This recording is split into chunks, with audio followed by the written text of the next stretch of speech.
Bismillahirrahmanirrahim. Assalamualaikum warahmatullahi wabarakatuh. Sekarang kita lagi belajar masalah kopling ganda dan kopling. Nah, kopling. Oke, untuk kopling ini komponennya. Ini satu untuk koplingnya. Ini untuk kopling gandanya. Kebetulan kopling ganda sudah dibuka. Sekarang kita akan belajar sedikit masalah troubleshooting pada kopling ganda. Silahkan Pak Guru, akan disampaikan oleh Pak Haji. Silahkan. Troubleshooting. Di sini kebetulan untuk partnya sudah terbuka. Jadi mungkin untuk proses pembukaannya ada video lanjutan nanti Pak Haji. Setelah kita buka ini kita harus melakukan troubleshooting. Troubleshooting dalam artian mengecek atau mengidentifikasi bagian yang mana yang bermasalah.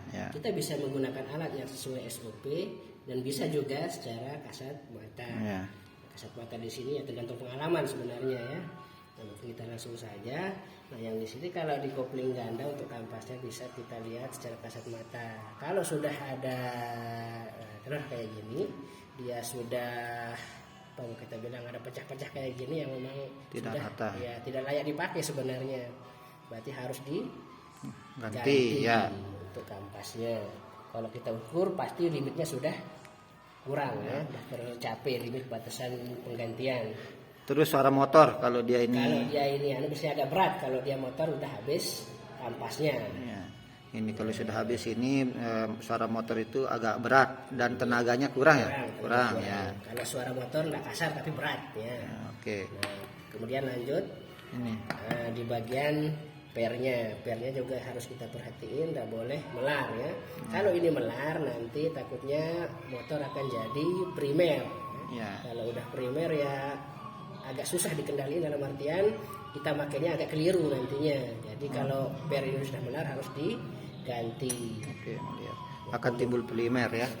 Primer itu Pak Haji? Maksudnya kopling kan ini motor koplingnya otomatis. Ya. Kalau dia jadi primer dia jadi manual, tapi manualnya itu bukan pakai handle, tapi di persnelangnya kita ngaturnya. Oke, kemudian di sini ada penahan, karet penahan untuk kopling ganda. Ini juga harus kita perhatiin dari keausannya. Keausannya itu maksudnya dia sudah tidak, intinya dia masih elastis ya. Dia masih elastis. Kalau yang ini sudah plastis, kan beda elastis sama plastis itu bisa kita lihat ya. Elastis itu dia bisa kembali ke bentuk semula. Kalau plastis sudah tidak bisa kembali ke bentuk semula. Jadi ini sudah tidak bulat, jadi dia harus diganti sebenarnya. Nah, kalau ini rusak, biasanya akan timbul suara hentakan pada mesin di bagian kanan. Jadi beda suara ini rusak sama ganda. Apa namanya? Yang biasa stang shaker biasa menyamai stang shaker. Sama mirip-mirip, tapi ini dia bunyi tetap pas kita gas. Kalau stang shaker itu pas kita gas suara berhenti, tapi pas begitu kita undurin gas itu suaranya baru timbul. Kalau ini begitu kita gas baru dia bunyi. Lanjut. Oke. Nah, untuk komponen selanjutnya ada rumahan atau kopling house-nya untuk kopling ganda yang perlu kita perhatiin di sini. Yang pertama untuk gear istilahnya stabilizernya ya. Ini ada dia kayak berbeda istilahnya sumbu ya. Kalau dia sudah sama sumbunya berarti ini sudah rusak. Jadi ini untuk balancer nanti apabila ada error atau ada bagian yang rusak di gigi primer, apalagi gigi kopling ganda sama gigi kopling house. Jadi ini untuk istilahnya dia memperbaiki penyetabilnya. Kalau ini rusak pasti akan timbul suara juga. Jadi cara ngeceknya bisa kita lihat, tinggal kita tekan kemudian kita lepas. Kalau dia baliknya itu tidak sejajar berarti masih bagus. Oke. Kemudian bagian kopling house-nya kita lihat di sini tidak boleh ada goresan akibat dari sentuhan sama kampas ganda. Kalau sentuhannya kayak gini, minimal limitnya tidak boleh lebih dari 1 mili ya, atau 0,5 mili lah. Kalau lebih dari itu berarti komponen ini harus kita ganti. Nah, kemudian di sini ada bahasa orang bengkelnya disebut one way ya. Kenapa one way? Karena dia cuma bisa bergerak ke satu arah. Ya, kalau dia sudah bisa bergerak kedua arah berarti ini sudah rusak. Nah, itu itu untuk trouble shootingnya. Sama gigi-giginya sudah aus ya harus kita ganti ya. Nah, untuk penggantian bisa kita ganti komplit atau bisa per item yang rusak untuk penggantiannya, khusus untuk kopling house. Sip. Nah, untuk komponen selanjutnya di sini bisa kita lihat, di sini kita punya kopling utama ya, atau kopling house. Di sini ada beberapa bagian, ada bagian rumahannya, ada untuk dudukan pernya, ada untuk penahan per, sama ada bagian kampas kopling, ada bagian flat kopling. Nah, di sini ada beberapa item yang perlu kita perhatiin. Yang pertama di sini untuk ketebalan kampas kopling. Sama limitnya biasanya itu antara tidak boleh lebih dari limitnya kurang dari 1 mili atau 0,5 mili. Kalau lebih dari itu berarti kampas kopling harus kita ganti. Biasanya efeknya kalau misalkan di sepeda motor, biarpun kita tidak perlu buka, bisa kita lihat misalkan kalau kampas kopling habis, begitu kita masukin gigi itu akan ada suara teriakan yang ada di mesin. Teriakannya itu bikin tenaga atau power loss ya. Nah, kalau udah digas begitu keras baru bisa tenaga tersalur sempurna. Itu tandanya kampas kopling sudah aus. Ya, kemudian yang perlu diperhatiin di sini ada plat kopling ya. Plat kopling bisa kita lihat secara kasat mata juga, tidak boleh ada bagian yang tergores. Kalau udah tergores harus diganti. Kenapa? Kalau misalkan kampas koplingnya yang rusak nanti, kemudian hasil dia kampas kopling ini merusak plat kopling, kemudian kita ya ganti cuman kampas kopling tanpa mengganti plat ini, takutnya nanti karena ini telah tergores akan mengakibatkan kampas kopling yang baru itu akan rusak lagi. Oh gitu. Jadi sebaiknya plat ini juga diganti kalau sudah ada goresan.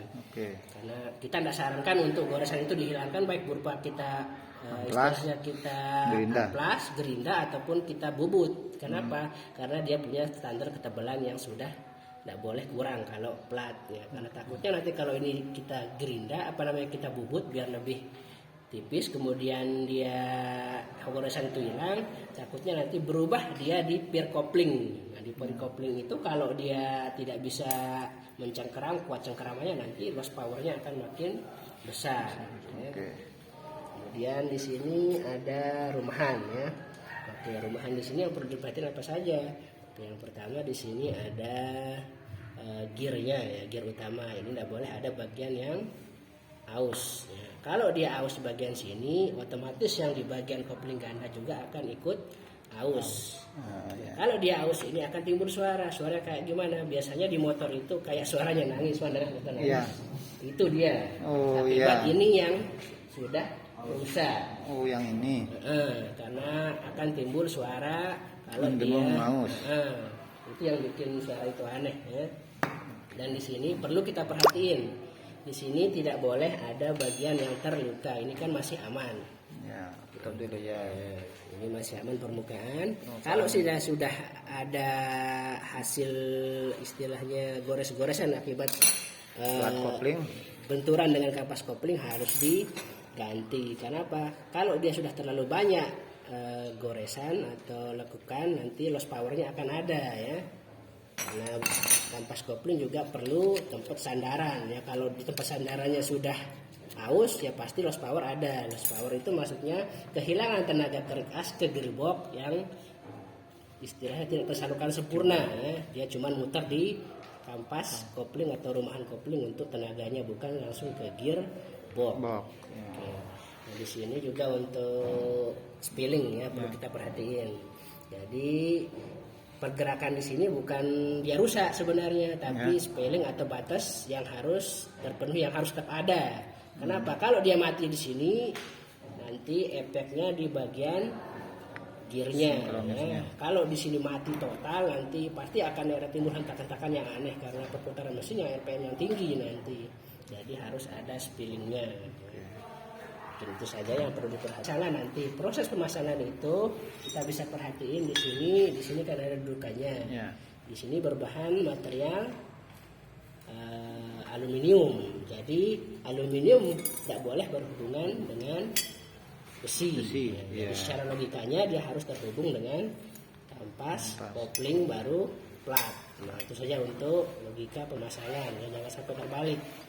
Nanti kalau kita terbalik kayak gini, masanya ini dulu, takutnya bisa doang, tapi efeknya nanti karena di sini berputar, nanti pas perputaran ketemunya antara besi dengan aluminium akan menimbulkan panas. Kalah, ya. Nah, kalau udah panas berarti ada bagian yang akan memuai, yang bikin salah satu dari material ini akan rusak.